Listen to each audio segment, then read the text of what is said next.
Assalamualaikum warahmatullahi wabarakatuh. Salam sejahtera bagi kita semua. Baik, pada siang hari ini saya akan menjelaskan kontrak kuliah analisis investasi tambang. Ya. Yang pertama, saya akan membahas deskripsi mata kuliah analisis investasi tambang. Ya. Jadi mata kuliah ini membahas mengenai prinsip-prinsip ekonomi ya yang kita aplikasikan ke dalam suatu proyek atau usaha pertambangan. Nah, tapi di dalamnya nanti kita akan membahas mengenai konsep uang terhadap waktu ya, atau nilai uang terhadap waktu. Kemudian menyusun aliran kas, evaluasi kelayakan itu sendiri yang terdiri dari net present value.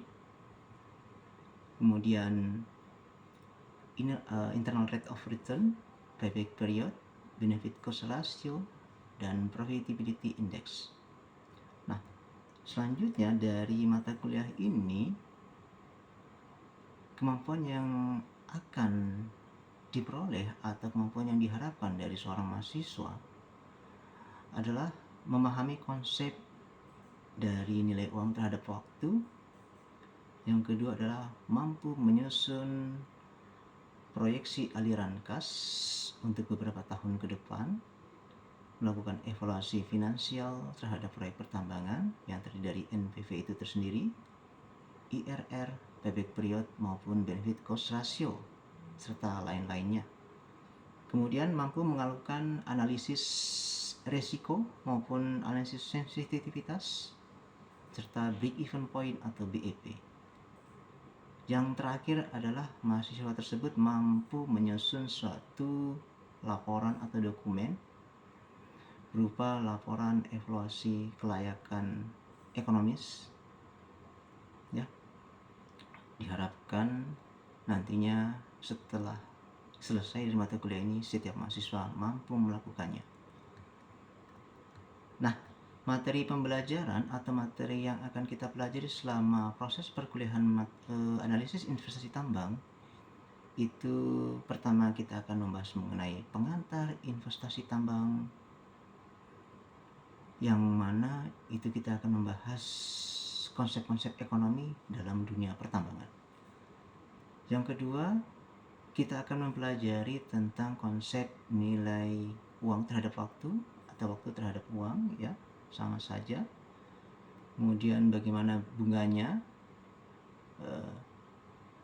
kemudian kita akan melihat present value, annual value maupun future value. Selanjutnya kita juga akan membahas mengenai bagaimana sih menyusun aliran kas dan memproyeksikannya untuk beberapa tahun ke depan sesuai dengan umur pertambangan. Nah, dari aliran kas tersebut kita akan mempelajari bagaimana kita menentukan atau mengestimasi NPV atau net present value, internal rate of return, dan juga payback period, serta parameter lainnya seperti BEP dan lain-lain. Selanjutnya kita juga akan membahas mengenai depresi maupun amortisasi, pajak, PNBP atau penerimaan negara bukan pajak, dan retribusi dalam investasi tambang. Ya. Kita juga akan belajar inflasi dan deflasi, nilai uang real dan nilai uang nominal, serta weighting average cost of capital yang akan kita gunakan sebagai discount rate untuk menentukan NPV dan lain-lain sebagainya. Nah, kita juga akan membahas mengenai proyek mutual eksklusif dan non-mutual eksklusif. Yang terakhir, kita akan membahas mengenai break even point, analisis sensitivitas maupun analisis risiko, serta menyusun suatu dokumen atau laporan analisis investasi tambang yang nantinya akan digunakan di dunia kerja. Mode perkuliahan atau sistem pembelajaran yang akan kita gunakan terdiri dari 4. Yang pertama adalah kombinasi tatap muka, ya, di kelas maupun secara daring atau tatap maya. Kemudian yang kedua adalah diskusi dengan mahasiswa. Jadi antara dosen dan mahasiswa kita akan melakukan diskusi, ya, yang berupa interaktif lecture. Yang ketiga adalah kita menghitung, menganalisis, dan melakukan evaluasi. Nah, metodenya yang kita gunakan itu merupakan case-based learning, ya. Jadi studi kasus yang sering terjadi di dunia pertambangan. Yang keempat adalah project-based learning, yaitu berupa kita turun lapangan atau terjun langsung ke lapangan atau praktik lapangan dan bagaimana menyusun dokumen tersebut dengan baik. Metode pembelajarannya sendiri dari sistem pembelajaran yang tadi, yaitu ceramah, tanya jawab, dan diskusi. Kemudian kita latihan soal dan simulasi, serta praktik lapangan dan penyusunan laporan. Nah, yang terakhir ini kita akan membahas mengenai penilaian mata kuliah dari analisis investasi tambang. Ini ada beberapa komponen, ya, yaitu dari 6, kehadiran dan partisipasi aktif, yaitu 10%, tugas individu,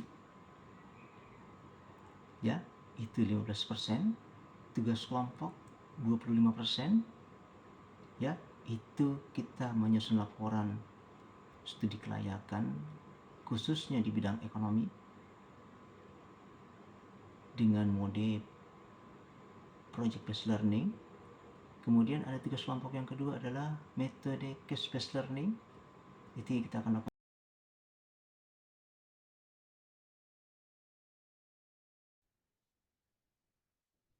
Oke, selamat siang semua. Saya akan menjelaskan sedikit mengenai diskon rate, ya, atau WACC. Sebelumnya suara saya jelas, ya? Jelas, Bapak. Oke. Ini pernah saya berikan di mata kuliah analisis investasi tambang yang lalu, ya, terkait NPV. Nah, di sini NPV sudah tahu, ya, NPV ini nilai bersih sekarang yang merupakan analisis keuangan yang digunakan untuk menilai kelayakan suatu investasi atau proyek dengan cara menghitung selisih antara nilai sekarang dan seluruh arus kas masuk. Nah, nanti jika nanti kalian ditanya apa sih NPV, kalian bisa menjelaskannya seperti ini, ya. Jadi kesimpulannya itu kalian akan menjawab apa sih NPV? Nah, nanti di sini kalian bisa menjawab NPV ini adalah menunjukkan seberapa besar keuntungan atau kerugian bersih dari suatu proyek setelah memperhitungkan nilai waktu dari uang. Nah, kriterianya ini ada 3. Jika NPV lebih dari 0, ya, berarti bersifat positif, ya. Ini dapat diartikan bahwa proyek tersebut diperkirakan akan menghasilkan keuntungan bersih setelah mengembalikan seluruh investasi awal dan biaya-biaya lainnya. Nah, yang kedua, NPV ini sama dengan 0. Nah, NPV sama dengan 0 ini artinya proyek hanya menghasilkan cukup kas untuk mengembalikan modal yang berinvestasikan tanpa keuntungan maupun kerugian. Nah, ini yang kita kenal dengan break even point. Nah, selain itu juga kita kenal dengan IRR-nya ini berapa minimalnya sampai mendapatkan NPV sama dengan 0. Nah, jika NPV nanti kurang dari 0 atau negatif, berarti proyek yang kalian akan jalankan nanti akan menghasilkan arus kas lebih kecil daripada biaya yang dikeluarkan. Atau bahasa mudahnya proyek kalian akan mengalami kerugian atau tidak layak untuk dijalankan. Ya, ini 3 kriteria yang harus kalian kuasai. Nah, selanjutnya ini formulanya. NPV sama dengan jumlah I, itu diskon rate-nya, N sampai periode ke N. Ya, NB-nya ini sama dengan pendapatan dikurangi investasi ditambah biaya yang kalian buat dalam bentuk cash flow. Sudah pada buat, ya, dalam bentuk cash flow kemarin di Excel-nya. Jadi pendapatan dikurangi investasi ditambah biaya. N adalah periode ke N dan I adalah diskon rate-nya itu berapa. Nah, di sini dalam studi kelayakan diskon rate itu ditentukan menggunakan pendekatan weighted average cost of capital atau WACC. Nah, WACC ini mencerminkan tingkat pengembalian minimum yang diharapkan oleh investor atau kreditur terhadap risiko proyek sehingga sesuai atau tidak jika digunakan untuk menilai kelayakan ekonomi suatu proyek tambang salah satunya ya. Nah, dengan menggunakan WACC, analisis lebih realistis karena mempertimbangkan kondisi finansial aktual dari perusahaan, termasuk suku bunga pinjaman dan ekspektasi atau harapan keuntungan dari modal sendiri. Itu WACC. Nah, jadi WACC ini sebenarnya adalah rata-rata tertimbang dari biaya modal yang kalian punya yang akan digunakan perusahaan untuk membiayai aset dan operasinya. Ya, mudahnya WACC ini merupakan rata-rata biaya yang harus kalian tanggung.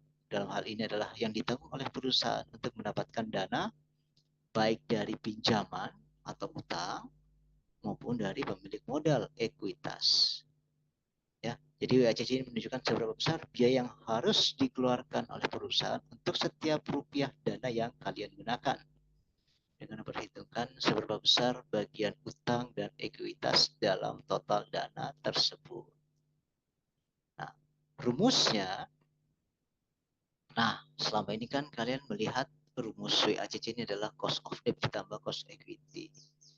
Nah, dari sini berarti WD dikalikan KD, ya WD di sini adalah persen dari debt itu berapa, atau yang kalian bilang proporsinya berapa. Ya, contohnya kalian punya investasi 1M. Ya, kalau 1M, mana dia punya ini. Kalau 1M, 1 miliar ya, kalian punya kalian pinjam di bank sebanyak 500 juta, berarti proporsinya berapa persen dari 1M, 1 miliar?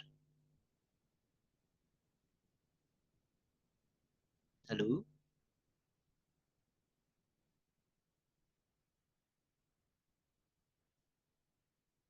Halo? Ada orang kah?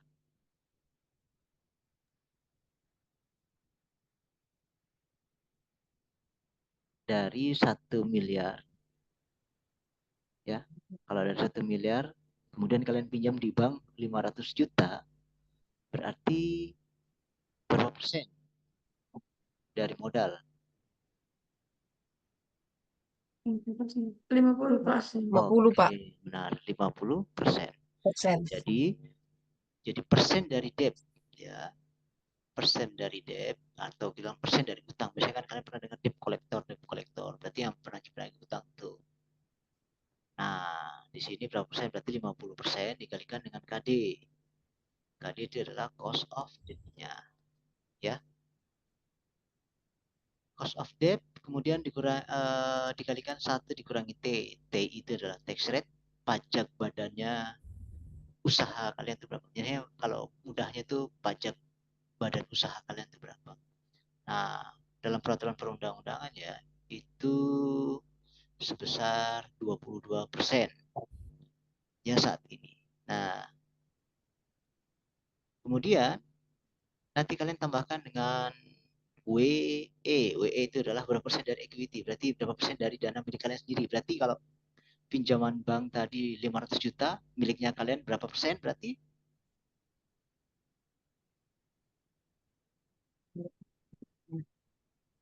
Berapa persen?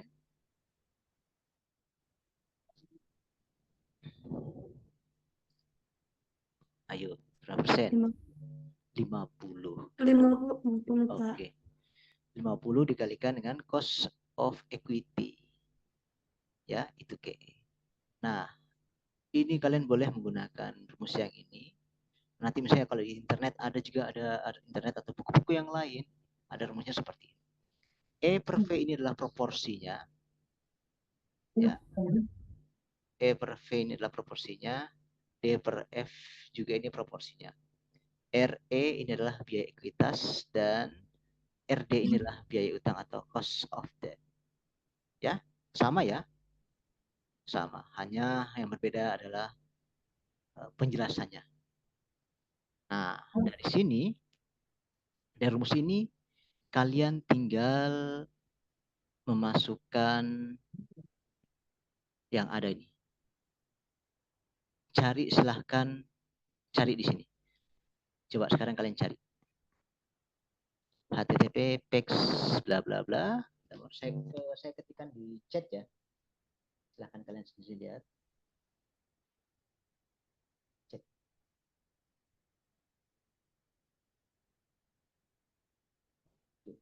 Coba kalian lihat di chat. Kalian klik di situ. Nanti detailnya apa-apa saja.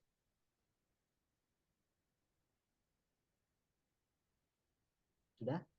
Sudah diklik semua? Lagi buka, Pak. Oke. Nah, kalau pinjaman di bank itu mengacu pada tiap-tiap bank ya. Kalian tahu ya, bunga bank itu berapa-berapa ya. Silahkan kalian cari sini. Nah, dari situ kalian coba hitung menggunakan persamaan ini. Oke? Saya tunggu ya. Saya kasih waktu 10 menit.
Halo, gimana? Sudah dapat semuanya? Sudah diklik?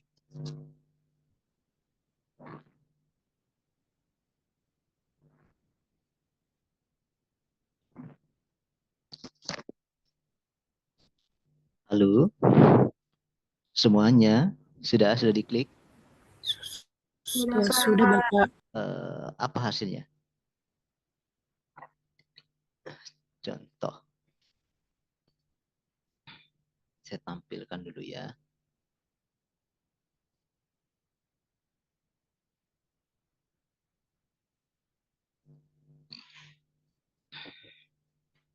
Hasilnya seperti ini enggak?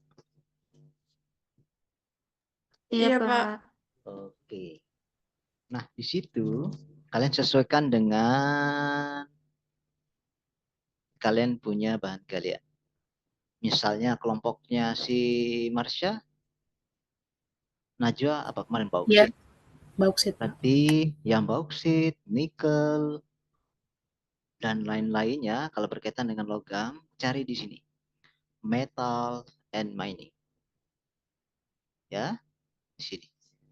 Nah, di situ nanti kalian akan melihat ada beta, ya, yang dibutuhkan beta, cost of equity, ya, ada cost of debt-nya, ada tax rate-nya, ya. Jadi sudah ada data-datanya, tinggal kalian kerjakan. Bisa dipahami? Bisa, Bapak, mohon izin bertanya, Pak. Oke, boleh. Kalau untuk nilai yang tadi kan Bapak sempat bilang untuk tax rate-nya itu kan biasanya 22% ya, Pak. Di sini kan tadi nilainya kalau dilihat dia berbeda ya, Pak, bukan Tidak, oke. 22%. Oke, Iya. boleh pakai 22%, boleh pakai yang ini. Tapi ini kan untuk seluruh dunia ya. Kita lihat ya, kalau di Indonesia berarti kalian cari yang 22% yang di Indonesia. Jualnya ke Indonesia kan? Iya benar, Bapak. Oke, berarti berapa kalau yang di sini bandingkan dengan yang itu? Yang di sini berapa tax rate-nya? Sebentar ya, Bapak. Kalau untuk yang di sini, untuk yang mining and metals-nya itu 11,20, oh 1,80%, Pak. Berapa? 11? 1,8. 1,8. Berarti masih lebih murah ya. Hanya di Iya, Indonesia. Pak. Oke. Berarti sesuaikan saja, berarti kalau Indonesia di Indonesia, berarti cost equity-nya sama yang kalian gunakan adalah cost of debt-nya saja. Sama kok. Yang di sini betanya. Oke? Baik, Bapak. Oke. Hasilnya berapa?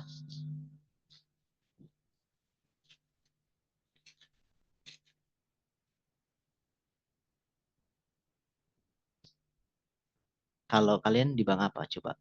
Kalau di bank, silahkan cari untuk semua itu ada di bagian Bank Indonesia itu boleh. Contohnya ya, saya coba cari dulu yang dari Bank Indonesia.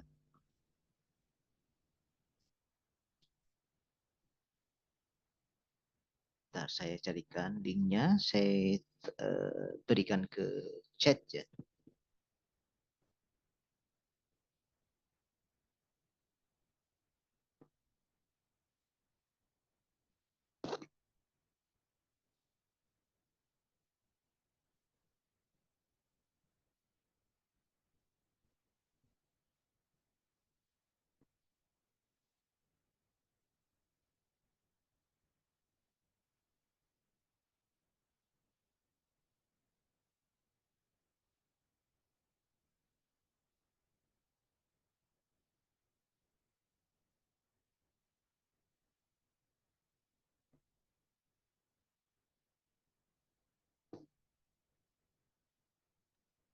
Bapak permisi mau info kalau kelompok kami udah lengkap, Pak. Oh, gitu ya. Saya terakhir dulu ya.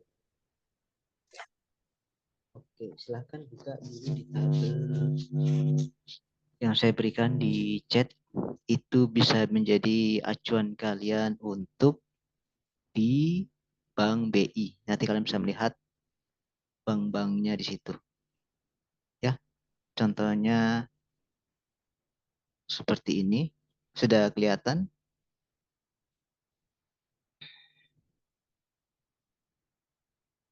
Nah, ini bank. Sudah, Pak. Oke, nanti di sini silahkan kalian pinjam di bank mana. Ingat ya, yang dilihat ini adalah pinjaman investasi yang diberikan. Berarti ada bunganya sekian, sekian, sekian, sekian, sekian. Kalian tinggal rata-ratakan. Bisa? Bisa, Pak. Oke, itu saja ya terkait WACC. Mungkin terkait investasi untuk NPV dan diskon rate sudah jelas ya semuanya. Jelas, Bapak. Ya. Oke. Kalau sudah, kita ke sesi selanjutnya ya. Selamat siang. Nah, sekarang Pak. silahkan kelompok yang sudah lengkap